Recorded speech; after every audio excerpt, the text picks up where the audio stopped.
परमात्मा उसी की मदद करता है जो अपनी मदद स्वयं करते। अगर आप निराश होकर घर बैठ गए कि हमने तो ये कार्य किया, चलता नहीं, हम घर बैठ जाते हैं, फिर दूसरों से सलाह लेते हैं, बताइए कोई और धंधा करें।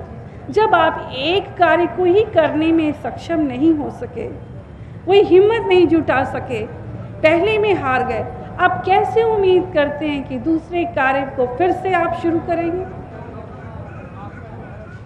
आप सारी जिंदगी एक ही सीढ़ी चढ़ते हैं एक नए सब्जेक्ट की और फिर उसे छोड़ देते हैं। कोई 2 सीढ़ियां चढ़ता है, छोड़ देता है। किसी भी कार्य को आप मुकम्मल तौर से ना सीख पाते हैं, ना जान पाते हैं, और कहते हैं कि हम जिंदगी से हार गए और टूट गए। बहुत से लोग आके कहते हैं, माता जी हमारा काम करने की इच्छा ही नहीं होती, हमने इतनी हार देखी है कि हमारा मन ही नहीं करता कि हम कार्य करें। बहुत से ऐसे लोग आए जिन्होंने बिना वजह नौकरियां छोड़ दी, इसलिए कि उनके पसंद की नौकरी नहीं। इस तरह के व्यवहार करना बच्चों हार है। परिस्थितियां आपकी मर्जी के मुताबिक नहीं होंगी, आपको परिस्थितियों के मुताबिक बनना पड़ेगा और तभी आपकी जीत है। इस तरह अनेकों उदाहरण हैं जो खत्म नहीं हुए।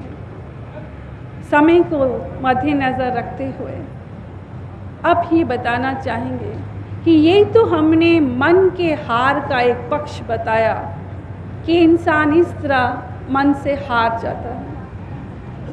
मन से जीते जीत हुई, वो क्या है जिसे अपनाकर संत जन जीत गए। जी हाँ, इस धरती पर पीर पैगंबर आए और सबने अपने अपने ढंग से परमात्मा से प्रीत करने की बात की। सच ये है कि परमात्मा को प्रीत करके हम अपने अंदर वो सब परिवर्तन ले आते हैं जिसका अभी जिक्र कर रहे थे कि अपनी इंद्रियों पर विजय प्राप्त कर। क्योंकि जिस समय हम अपने मन को काबू में कर लेते हैं, हम शांत हो जाते हैं। बच्चों, गौतम बुद्ध को कौन नहीं जानता?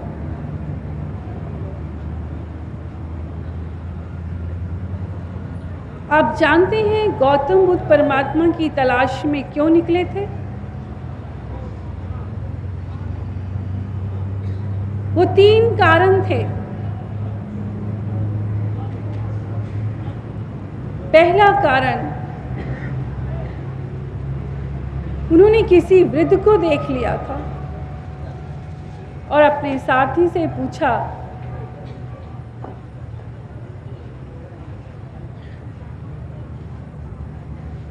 कि इसे क्या हो गया है।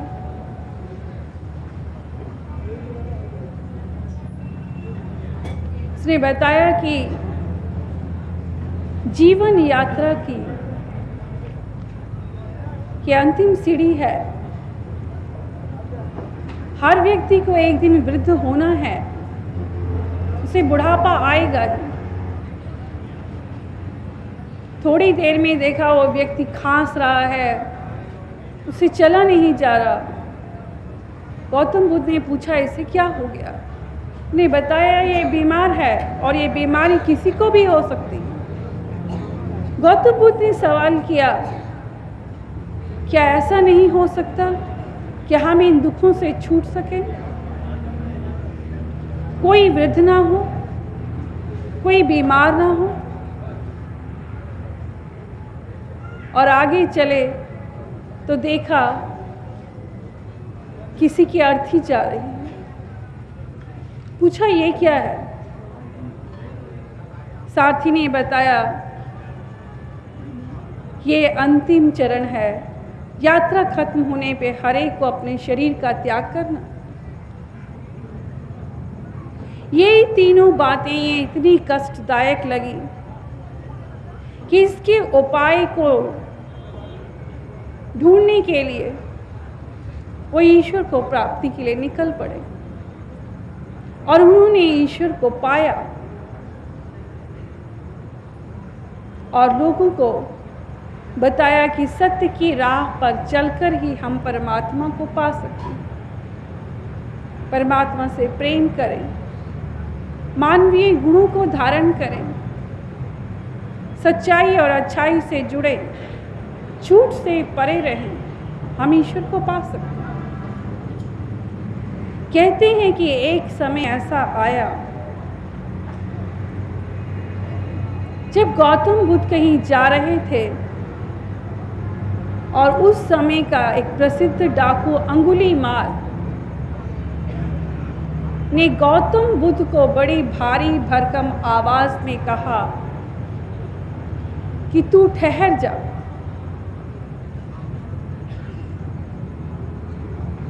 गौतम बुद्ध ने उसकी आवाज सुनी, लेकिन उनके चेहरे पर कोई डर, कोई घबराहट, कोई चिंता नहीं थी। उन्होंने पलट के देखा कि किसने पुकारा है। अंगुलीमाल को हैरत हुई, उसकी आवाज़ इतनी डरावनी थी कि लोग उसकी आवाज़ से कांपते थे और भाग जाते थे। ये पहला इंसान देखा जिसके चेहरे पर कोई ऐसी बात नहीं थी। उसकी आंखों में कुछ ऐसा था जो अंगुलीमाल को आकर्षित कर रहा था।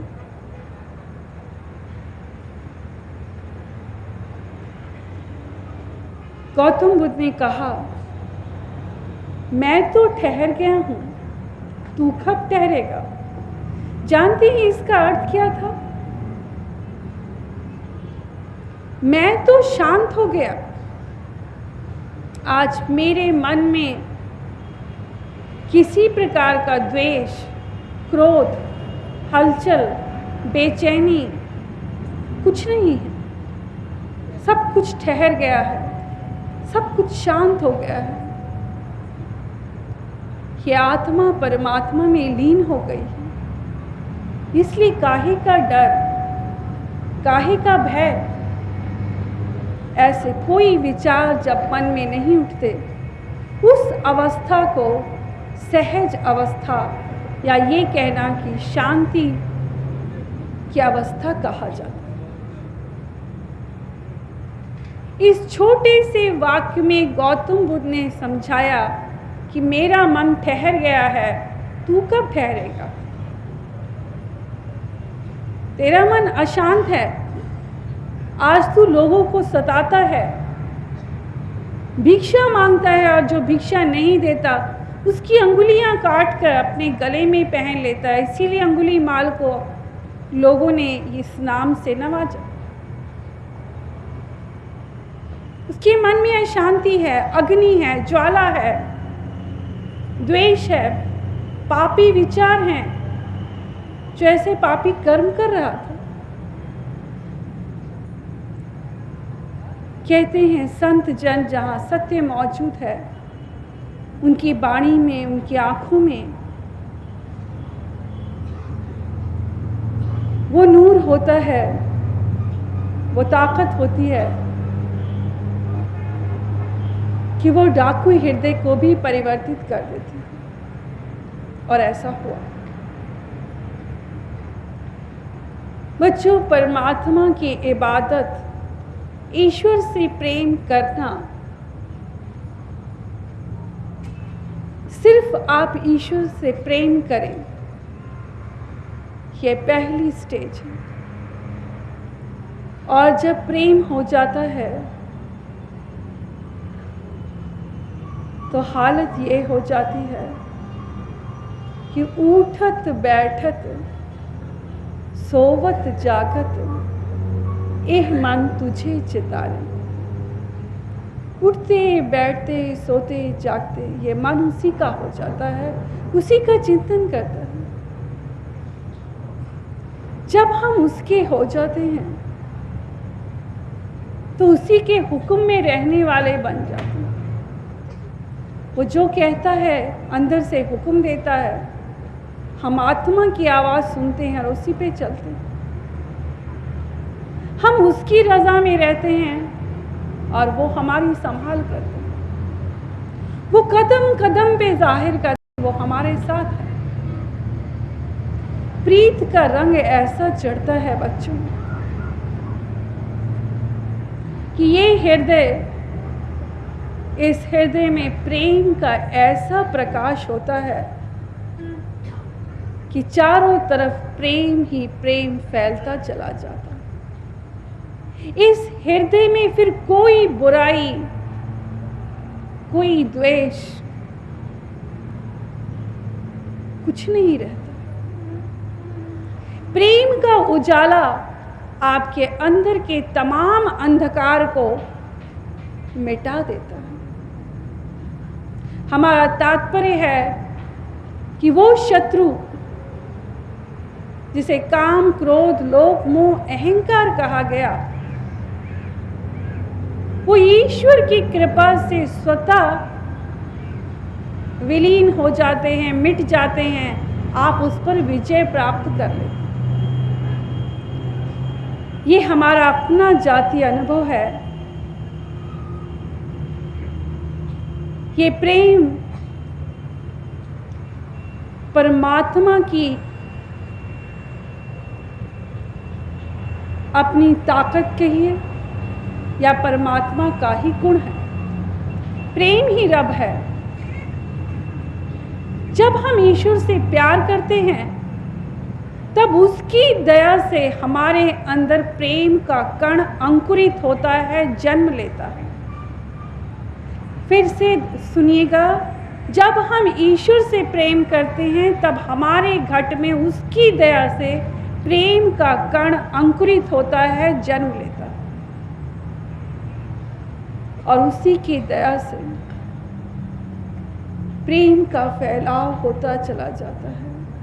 ज्यों-ज्यों रंग प्रीत का चढ़ता है, बाकी कच्चे रंग उतर जाते हैं।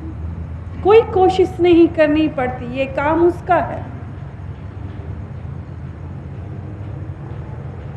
काम, क्रोध, लोभ, मोह, अहंकार की जगह परिवर्तन हो जाता है आपके घट में और अब आपके घट में प्रेम, दया, शीतलता, नम्रता और क्षमा जैसे गुणों का विकास हो जाता है। प्रेम, दया, क्षमा, शीतलता और नम्रता। बच्चों, समय इजाज़त नहीं दे रहा। हमने, ये सच है कि थोड़े समय में बताया कि हम मन पर कैसे विजय प्राप्त कर सकते हैं। यहाँ कहना चाहेंगे कि मन पर विजय प्राप्त करने वाले लोगों ने ही संसार में बड़े बड़े ऐसे कार्य किए उसके भरोसे पर। जैसे गुरु गोविंद सिंह, जिनके पास 40 मुक्ते थे। 40 मुक्ते का अर्थ है सिर्फ 40 शिष्य या 40 सिपाही, और उन्होंने औरंगजेब की 10,000 सेना, कुछ हाथियों की सेना, कुछ घोड़सवार, इतनी बड़ी सेना का मुकाबला सिर्फ 40 सैनिकों के बल पे किया। किसका भरोसा था? उस परमात्मा का। तो जो लोग उस परमात्मा में भरोसा करते हैं उनकी विजय होती है। ठीक ऐसे ही महात्मा गांधी, वो भी सत्य अहिंसा और प्रेम के मार्ग पर आजीवन चले। हमारे देश से ब्रिटिश गवर्नमेंट को निकालने की कोशिश उन्होंने की, सिर्फ इस शर्त पे कि वो लड़ाई नहीं करेंगे। प्रेम, अहिंसा और सत्य के मार्ग पर चलकर उन्हें विजय चाहिए और विजय मिली। ऐसा नहीं कि उन्हें दिक्कतों का सामना नहीं करना पड़ा, इसके लिए वो जेल में गए, कई कष्ट सहे, लेकिन हार नहीं मानी, क्योंकि भरोसा एक पर था, उस सत्य पर, उस परमात्मा। तो बच्चों, अपनी बात को यही विराम देते हैं। आज आप सब जो अनेकों आशाएं लिए आए हैं, आपकी अनेकों समस्याएं हैं, पारिवारिक, सामाजिक, आर्थिक, मानसिक, अनेकों ऐसी जिसका हमने नाम नहीं लिया, आप सबके मन में है। आप अपने लिए दुआएं मांग रहे हैं, अपनों के लिए मांग रहे हैं। हम ईश्वर के आगे प्रार्थना करते हैं, जो नहीं भी आए और जिसकी आपके मन में विचार भी है, वो भी, उनका भी कष्ट दूर हो जाएगा, उन पे भी ईश्वर की दया होगी। आप किसी संकट में हो, किसी परेशानी में हो, ईश्वर की दया आपको जरूर मिलेगी। आपका कष्ट चाहे कितना पुराना हो, आप कितना ही हार क्यों ना गए हो, ईश्वर खुद आपके अंदर उस विश्वास को जिंदा करेंगे कि वो परमात्मा कितना दयालु है, इसकी दया आपको मिलेगी। तो इन्हीं शब्दों के साथ हम इजाज़त लेते हैं। कल फिर आप सबके बीच आएंगे, इस उम्मीद पर कि आप अपने बंधुओं को और जो दुखी हैं उन्हें भी लेके आएंगे। आप सब पे परमात्मा की दया होगी। धन्यवाद, नमस्कार।